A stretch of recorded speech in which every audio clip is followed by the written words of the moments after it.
ಹತ್ಯೆ ಮಾಡಿದ್ರು ಅವರಿಗೆ ಸಪೋರ್ಟ್ ಆಗಿ ಯಾವ ಸಂಘಟನೆ ಯಾರಿದ್ದಾರೋ ಅವ್ರಿಗೆ ಗಲ್ಲು ಶಿಕ್ಷೆ ಆಗ್ಬೇಕು. ಅದಲ್ಲದೆ ನೀವು ಎನ್ಕೌಂಟರ್ ಮಾಡಿದ್ರು ನನಗೂ ತೃಪ್ತಿ, ನನ್ನ ಗಂಡನಿಗೂ ತೃಪ್ತಿ. ಯಾಕೆಂದ್ರೆ ಇಲ್ಲಿ ಯಾರಿಗೂ ಹಾಗೆ ಆಗ್ಬಾರ್ದು ಸರ್.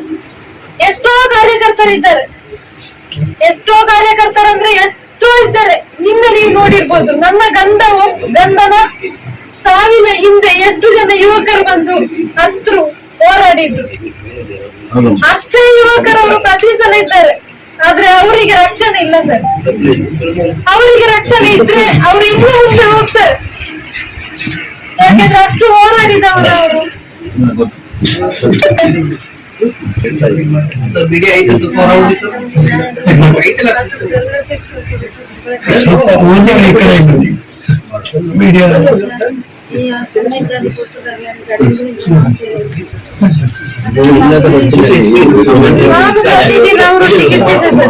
ನಾನು ಪ್ರತಿದಿನ ಅವರೊಟ್ಟಿಗೆ ಇರ್ತಿದ್ದೆ.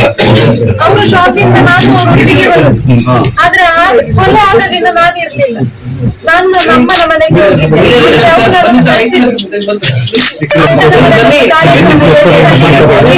ನಾನು ಮತ್ತೆ ಬರ್ತೇನೆ ಅಂತ ಹೇಳಿದ್ದೆ. ಅದಕ್ಕೆ ನಾನು ಹೋಗಿದ್ದೆ. ನಾನು ಹೋಗಿರ್ಬೇಕಿದ್ರೆ ಆ ಹೊತ್ತಿಗೆ ಹೀಗಾಗಿತ್ತು. ನಾನು ಜೊತೆಗಿರ್ಲಿಲ್ಲ. ನಾನು ಜೊತೆಗಿದ್ರೆ ನಾವಿಬ್ಬರೊಟ್ಟಿಗೆ ಹೋಗ್ತಿದ್ದೇವೆ. ಇಲ್ಲ ಅವರೊಟ್ಟಿಗೆ ಹೋಗ್ತಿದ್ದೆ. ನಾನು ಯಾವಾಗಲೂ ಜೊತೆಗಿರ್ತಿದ್ದೆ.